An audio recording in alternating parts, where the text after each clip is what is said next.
Hello, everyone, and welcome to our virtual event today. We are Her Voice Up. Her Voice Up is a supportive community aimed at empowering women in regaining confidence in themselves and in their voices. Today, we're joined by our lovely guest, Meg Huria. Meg is a presenter, host, and content creator from New Zealand who is currently based in Manchester. Meg is a multi-talented media personality and businesswoman. She's authentic and relatable with an inspiring story. Sports and entertainment are two of her major interests and categories, so you can be confident Meg will bring the energy. She is no stranger to brand work and content creation and has collaborated with brands for event publicity and social media content, from beauty brands, clothing, homeware, and coffee to charity, salons, and gaming. She takes a holistic view at any project she's involved with due to her marketing background and delivers valuable content. Thank you so much for joining us this evening, Meg, to discuss the very important topic of rebalancing, finding purpose, and preparing for the new year. As we go along,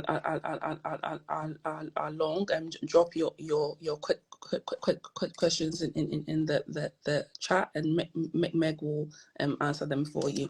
So Meg, can you share a bit about your personal journey in discovering your purpose and drive throughout the year? Absolutely, and thanks for the introduction. Wow, what a nice introduction. That was great. If I could just have that for every room I enter into, that would be fantastic. Okay, so a bit about this year. This year for me was definitely about rebuilding self-trust, which kind of is a bit of a catch-all. Like it shows up in different areas of your life. Right. I moved to a new city a year ago. Mm-hmm. That after I just started a new job, Right. So that involved building a new financial foundation, building new relationships, finding new communities, new places I like, people to hang out with, everything from ground zero.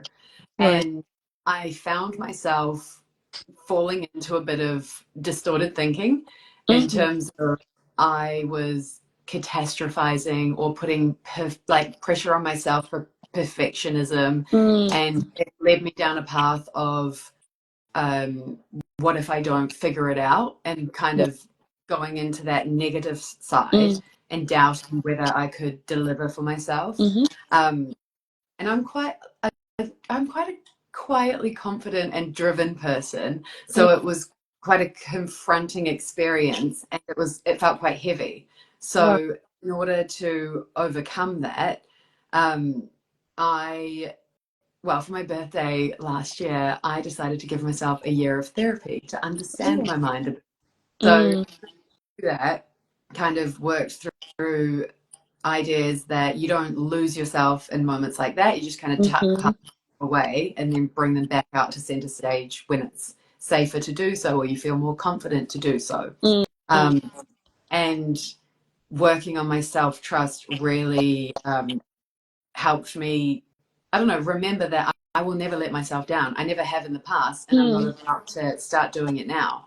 So that's been part of finding my purpose, and I think is encouraging people to confidently and comfortably be themselves and show up doing exactly what they want to do and not feeling bad about that. That is really interesting. You talking about self trust. Being in that zone where you feel secure in who you are, so that you can further plan your goals and map out your vision to that. That's really interesting. It really, it does show up in so many different areas, just knowing that you have your own back. And wow. So why would that change now? Yeah, wow. I love that, to have your own back. So what does rebalancing mean to you, and why do you think it's so important as we approach the new year? Rebalancing to me well, through this past year and what I've been through, that it came down to core values for me. Wow. So an exercise I did, which was long, it took so long, but it was so worth it, was looking at about 30 odd different values that people may have and being forced to pick 15 that are my core values. Like, what are the most important out of that? Which is an exercise that I would encourage anyone to do. Like, I don't know, go onto Google, chat GPT, find some values that are generally out there, and then pick 15 that are most important to you, and then put them in order of 1 to 15. Because what that showed me was that sometimes I was acting outside of that, and that's why it threw me. That's why I was out of balance, because security, integrity, creativity, individuality, as some examples, are really important to me. But the last year had taken me away from those things, which is what made me feel out of balance. So coming back to those and focusing on those and being true to those is what rebalances me. Oh, right. Okay. So you're saying it's important to find what is meaningful to you, so that Yeah. when sort of veer off your balance, you can basically be reminded of what is important to you. Yeah, and I think it gives a bit more either depth or perspective to, people be like, yeah, be yourself, be authentic, show up as you, which is great, but it gives a bit more, it makes it a bit more tangible, or it gives it a Right. bit more grit to be like, these are the reasons behind that authenticity. And that's how I feel like I stay in alignment. Oh, wow, that is really brilliant. So, what are some common misconceptions about finding purpose, especially for women? I feel like there's so many.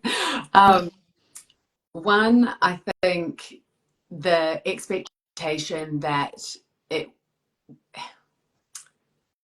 pursuing purpose or finding purpose will equal a constant state of bliss. I think that conception. It does give you deep satisfaction, I think, but it doesn't come without wobbles and doubts and sacrifices and hard work and saying no to things that maybe you would like to do but doesn't really align, and a lot of escapism, all of that sort of thing. So I think there's partly a cultural expectation as well that women are nurturers, carers, selfless, serve a community or a group, and that connotation of selfishness being a bad thing. So let's just reframe it as focusing on ourselves right now. But those can all cause a bit of doubt. So I think, that constant state of bliss being like a solution. So that pressure or misconception that women in particular should have their purpose figured out in their 20s and 30s. And life is just so much more complex than that. Yeah. And especially as women, you have these different milestones through career, motherhood, family life, that your purpose can evolve and change and shift along the way. Not a single defined item. It's not a goalpost. Yeah. Wow, that is a really important point, because most of the time we believe that as women, or in general, your purpose is this, singular thing, but is basically what you discover as you go like through life, so you discover a different state of that, depending on which stage you're in. So that is a really important point you raised. Yeah. So now, what role does self-doubt play in holding women back from pursuing their true purpose, and how can it be overcome? I love this I feel like it's the main thing. I think that is the voice that stops you taking action.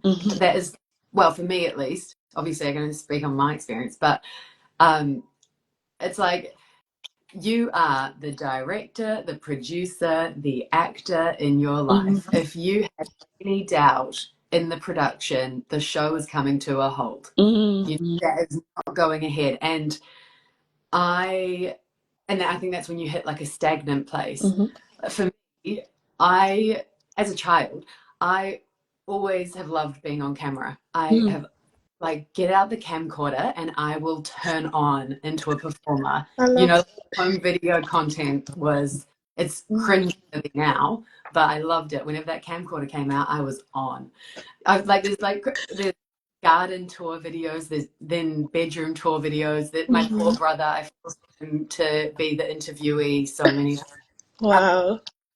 But then growing up, I started to consciously and subconsciously tell myself that was not for me, because I just had this weird idea that wasn't my thing. Right. And then I fast forward to my mid-20s, I remember it so clearly, sitting on the floor in my bedroom, and I can remember even the carpet hitting the skirting board. You know when you have those moments where you're like, wow, cool memory. And I was just looking at it and I was like, this can't be my next 40 years. Like corporate job, relationship I don't like, in this like weekly cycle that was so the same. I was like, this is my next 40 years. So then I think in overcoming that, making a promise to yourself and keeping it, like just make one promise and just keep it, if it's big or small, and then start building momentum. Because in that moment, I was just like, why can't it be for me? Like, why, like I'm like literally mourning a life that could have been, and I'm in my mid-20s. Like, this is ridiculous. So yeah, just getting that, again, that trust back that you are in the driver's seat and you can open that, and it's your life. And just slowly fulfilling those promises kind of depreciates the self-doubt, I think. So basically what you're saying is self-doubt may not necessarily go away, but you need to basically do what you've planned to do, so that you can get rid of that. Yeah, I think if you don't have any moments of self-doubt, we question whether you're evaluating things from all angles or how humble you are. Like, you need a little bit perspective. Like, let's evaluate from a 360. But I think it just, like, saying you're going to do something and then doing it for yourself gets that momentum, and then that sense of accomplishment brings the doubt down, because you're like, oh, I can do it. Oh, good. Have you faced a moment where you felt disconnected from your purpose, and how did you navigate that? Oh yeah, big time.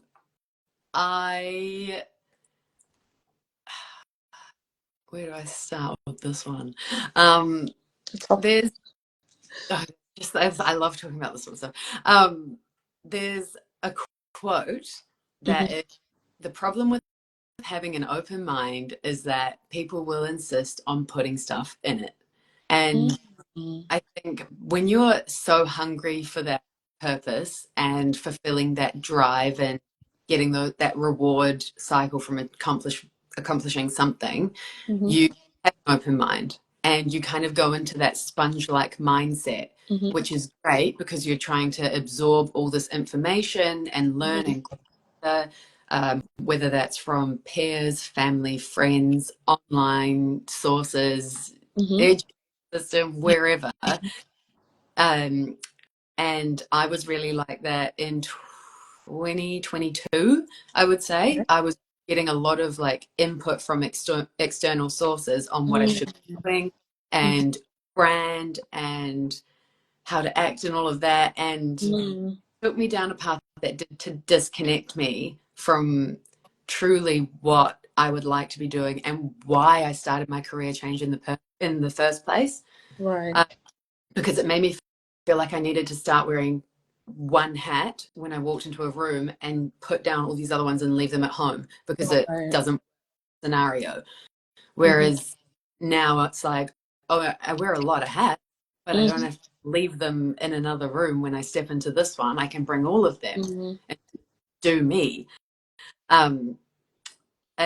And content creation is a good example for me, this one, because I started, especially in that year, seeing information online on what you should be doing and how and why. I started just doing a range of things across the whole board, just throwing stuff at a wall and seeing what would, which is a good process, but I don't think you can do it. I don't think you can sustain that for a long period of time. Correct. Yeah. So it got me into a good rhythm with editing videos and the technical side of things. Like, I know I'm capable of that, but it felt empty. It felt like I'm chasing clout or viewership or likes and any form of engagement, but it doesn't convert into meaningful conversations or meaningful connections. It takes me away from why I started in the first place. So getting back to that is what helped me reconnect. So you basically stay true to what you were interested in, so that you didn't feel disconnected with your true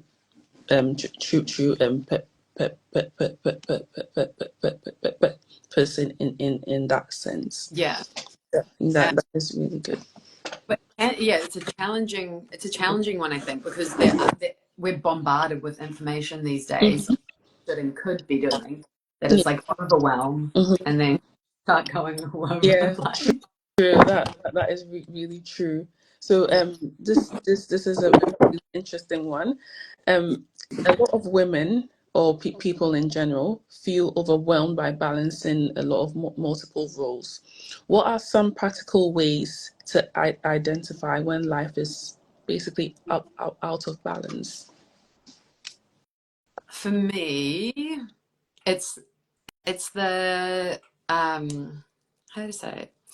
Like the things that are the regularity of life. So if I get brain fog, if I'm easily distracted, if I'm irritated by the most simple tasks, like the other night I got so irritated my duvet cover inside. I mean, my duvet inside my duvet cover, and I was like, why am I so irritated by this? Like, that is so silly. Or feeling guilty about relationships that I'm not maintaining in my life to the level that I would like to maintain them. So all those are a sign to me that I'm out of whack in some way. Like, it's the basic self-care, hobbies, passions, losing interest in different areas, or cutting corners in daily routines. That's a telling one for me, because if I'm like things around in my mind, instead of doing that in the morning, I'll do that in the evening. Whereas I do it in the morning, it sets me up. So things like that are like signals that I'm pushing too much in another area, and I need to. So it's basically finding that balance, that work life balance. So you don't tip, over the edge, isn't it? Yeah. Which is so easy to do, again, because we're doing, I don't know, living faster paced lives, it seems now. Yeah, indeed. Handle Ben's type thing.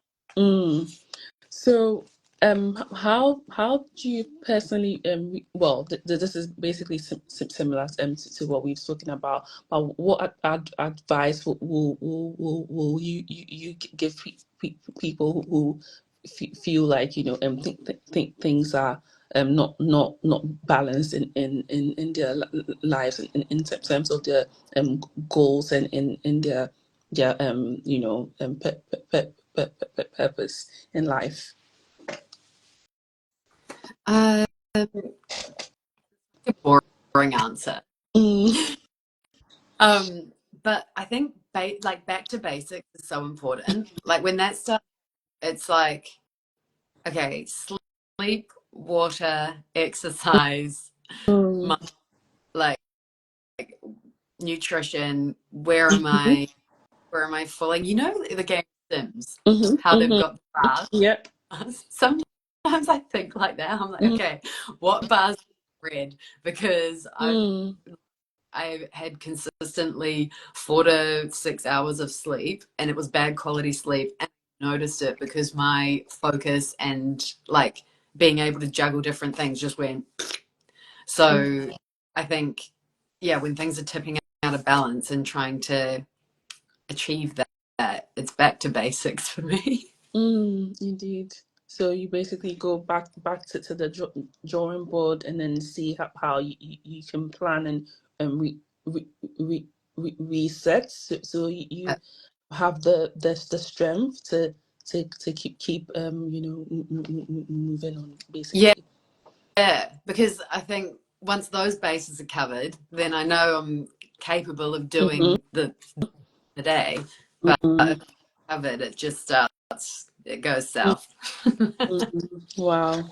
For those who just joined, please like put your comments in the chat, or if you have any contributions as well, do feel free to leave it in the chat. So, Meg, what approach do you use to set meaningful goals, especially now that we're going into the new year, that are aligned with your goals? That's a good one. I did definitely in the past. I just sort of thought of all the fluffy things that I wanted, thought I needed, and just came up with a nice looking vision board. And I was like, cool, done, away we go. Yeah, new me. But I think it's important to reflect on the year that's been, reflect on 2024, because naturally things jut out and stick out to you that you're like, oh, kind of grit your teeth over and go, didn't quite get there. Or you'll have things stick out to you that gave you energy and were inspiring and were real highlights of the year. So I think it's important to reflect on both of those and ask yourself why. Why does it irritate me that I didn't do that? What was it about that was so inspiring or gave me so much energy? You sort of identify your priority list. Right. Without getting too paperworky about it. But slowly you start to figure out like what's important to you. And then process wise, I think one thing that helps me is working backwards from the overall goal. So and I love to do this on a bit of paper. I hate doing goal stuff on computers or phones. Like I need dumping ground and I need crazy writing. But slap the goal on the bit of paper and then work backwards in terms of steps. Okay.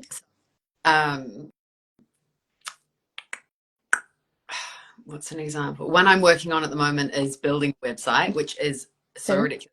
I do not have a website, but we're getting there.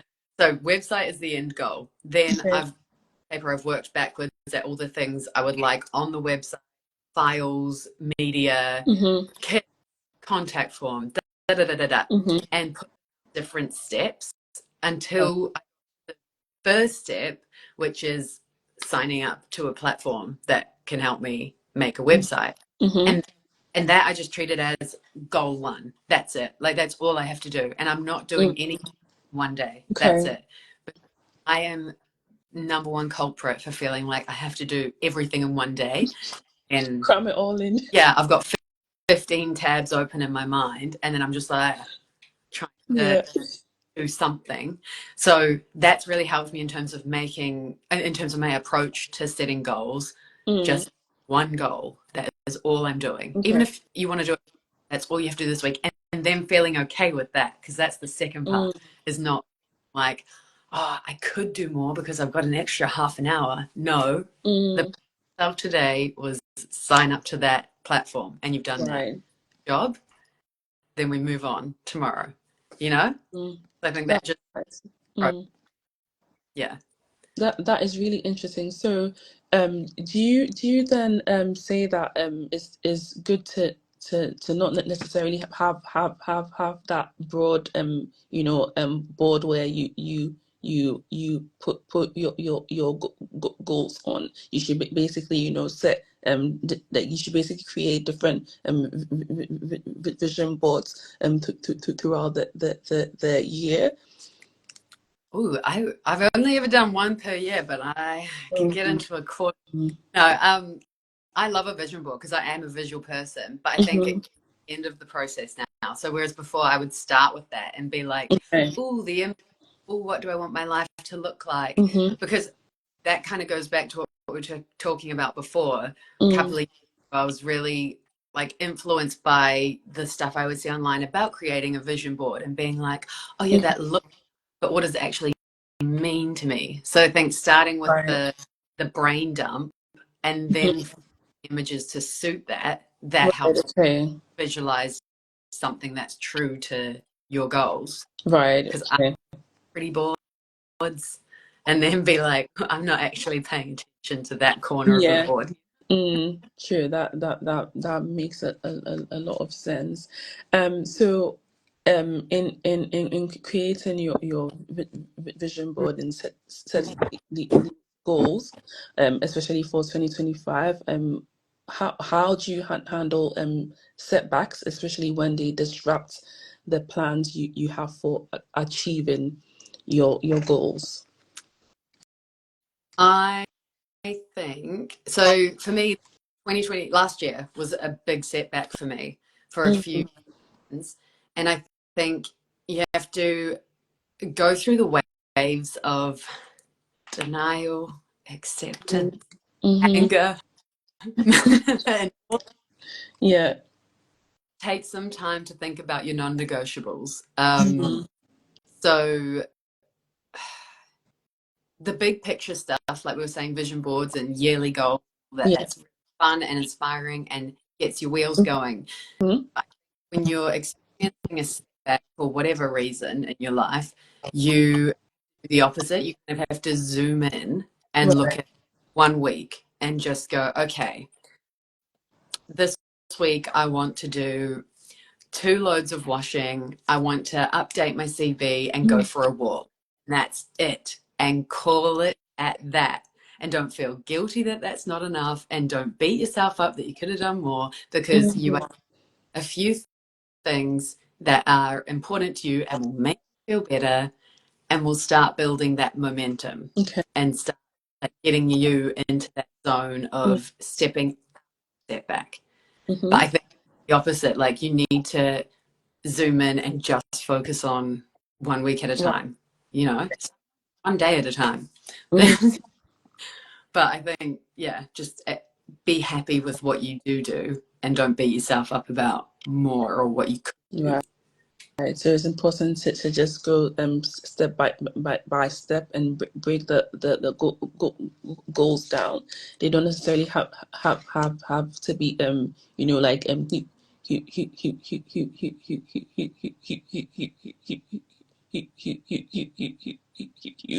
goals, but they can be Yeah. small goals that you can do as you go along. That's really important.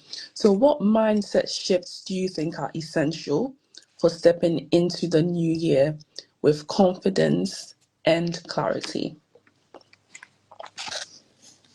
I This time of year is classic time for that flurry of you need this, like you don't have this, like Mm-hmm. in order to fulfill what you're trying to achieve, buy this or do this and da da da da da. Mm-hmm. Ideas get thrown your way, a lot of packages, deals, all of Mm-hmm. that, especially New Year, New You, all of that get thrown your way. So I Mm-hmm. think having the mindset that you have everything you need right inside of you is really comforting and also builds that confidence because Mm-hmm. I love that. it's like that whole thing of do the best and like do the best you can with what you have and what you know, and when you have no more, do the same again, Mm. and just go like that, take those steps. I think not having the mindset that something external is going to solve your problems or help you reach your goal is helpful in January. Good. So you basically have that so you basically have to be in that space where you don't like take a lot of stuff in, just be you, and then you gradually build that confidence and clap Ritty as well. Yeah, you are, and edit along the way. So what's that one small actionable step that people can take to feel empowered and ready for 2025? I feel like I don't know how many times I've said it. I feel like I've said it in different shapes maybe on this live, but I think fulfill a promise to yourself. There's a few weeks left. It could be the smallest thing ever. Tell yourself you're going to do it and then do it. So read 10 pages of the book that you picked up and did, like it was one time and you haven't got back to it. Or go to the bakery around the corner that you've been avoiding because you're worried about the calories, buy a pastry.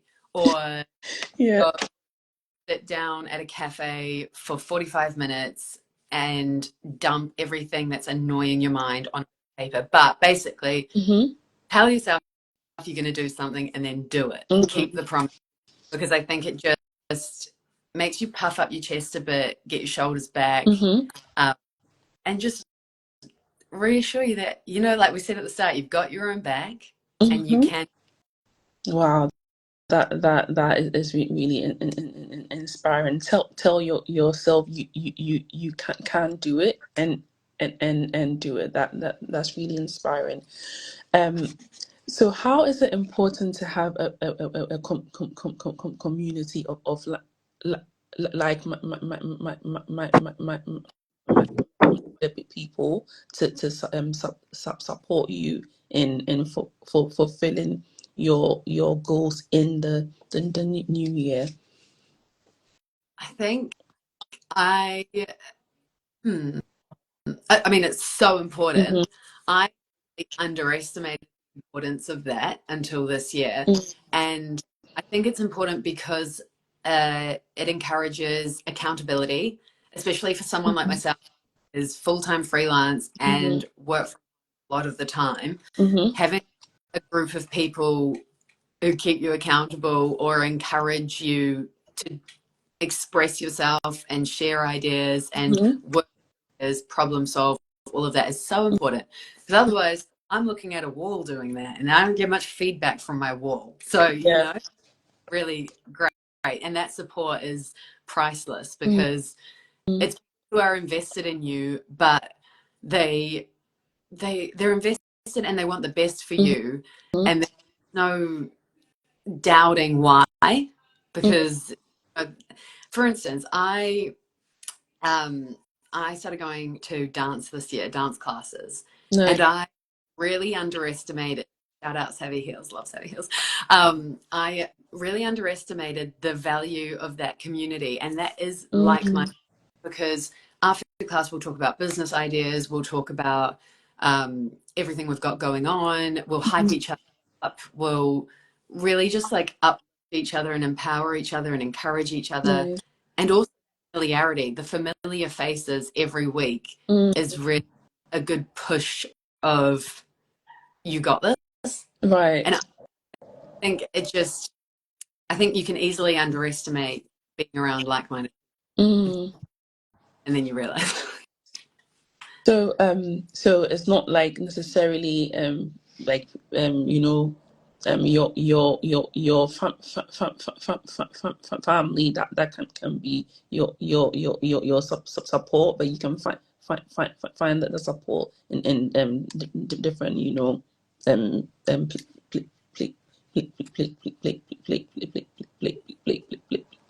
places and all, isn't it? Yeah, and funnily enough, you saying family is relevant to me because I moved to the other side of the world, a bit of pressure on my family to understand what I was doing and why, and Right. that they're not in the same world as me, and that's a bit unfair. So feeling like, why don't you understand what I'm doing? Like, why don't you get like why I'm doing it? They support 100%, but necessarily understand everything I do and why I do it. So like-minded people and finding those groups that get it is really valuable to bounce ideas off of people and not have to over explain, because there's tools that they can fill in because they're doing something similar. Yeah, when you're talking to family, sometimes it can be like, okay, we have to go 3 steps back to get to this point because I forget, like, we're not doing the same thing. We're not like living similar lives, you know? And they're in a different time zone as well, isn't it? So you Yeah. don't necessarily Yeah. get to speak to them. I feel like this is important. So for people who may be here to like listening to us today, who are freelance too, and what advice would you give them in basically saying true to who they are, and you know, getting, you know, closer to their goals, especially for 2025. In terms of freelance specifically, I think kind of goes, well, again, for me, I can only speak on me, kind of goes back to that sponge-like mentality, whereas I think in the beginning, I took a lot of advice and applied a lot of permanence to it. And it's great, yet, I mean, some pinch of salt, right? Like some people give great advice and you're like, I'm subscribed to everything you're saying now. I believe there. But then in those moments, I would apply like lifelong permanence to that opinion where freelancer, I think you need that pinch of salt and also fluidity to be like anything could change at any given moment. Like, there's no have plan B. You need C, D, E, F, G. You need all of the backup plans. And so, yeah, does that answer that question? I Yeah, feel like I'm yeah. confused. Yeah, that's amazing. So, finally, what advice would you give to women or people in general who may feel isolated in their journey towards empowerment and balance? Yeah, that is, I think that can get you quite down, that feeling of isolation. I have felt so isolated in the past. In 2020, that year, I felt very alone and very, partly like my own doing. I think I shut off a bit from a few people and was just like doing. But it's about momentum, not the end goal. It's about one step at a time. It's not about the goalpost. I was an idea. So in uni, way back when, I read a book called Good to Great by Jim Collins. There's this idea about the flywheel and the doom loop. And it's this idea that getting from good to great isn't one miraculous moment. It isn't getting all through a goalpost. It is about on turn showing up day after day. So the metaphor being you try and push a massive wheel, it doesn't budge. Push doesn't budge, push doesn't budge, push doesn't, until eventually you push it and it moves an inch. And then you push again, another inch, again, until you get full momentum and the wheel is turning. So it's turning push upon push. Picking yourself up when you're isolated is so hard because, you know, that's when you zoom in and go, okay, what are my non-negotiables this week? What am I happy to achieve this week? Yeah. But I mean, the fact that anyone's here right now is, and that you've got fire in your belly and you refuse a moment like that define. And then, okay, one more. I also think about, you know, like bouncing a ball. Like when you're in that low point, it's like, okay, yeah, you could drop a ball and it might bounce up a few times, little pit up and down. If you throw a ball with full force onto the ground, it is going to shoot so high. Your down force might be hard, but then the up force is the bounce wrong. Yeah, that is a really good example you've given us. I think, yeah, just little moments of reassurance when you're in that isolated place. You just gotta keep that fire in your belly. Oh wow, that is really interesting. Thank you so much, Meg, for all the examples you've given us, for sharing your story as well, and all of the wonderful insights. Do you have any final thoughts or any final, tips you want to give us before we close the session? Yes, but what one? See, these are the tabs. I think the thing I have on my computer at the moment is done is better than perfect. Like, and then edit along the way. Like, I think we put a lot of pressure on ourselves to do it all at once, or do it, or study and then implement. But just done is better than perfect. Done is better than perfect.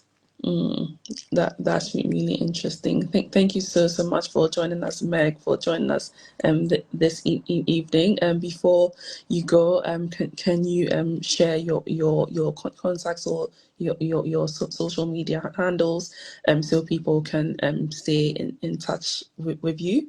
Absolutely. On all social media, I am at Megs from NZ. Shocking.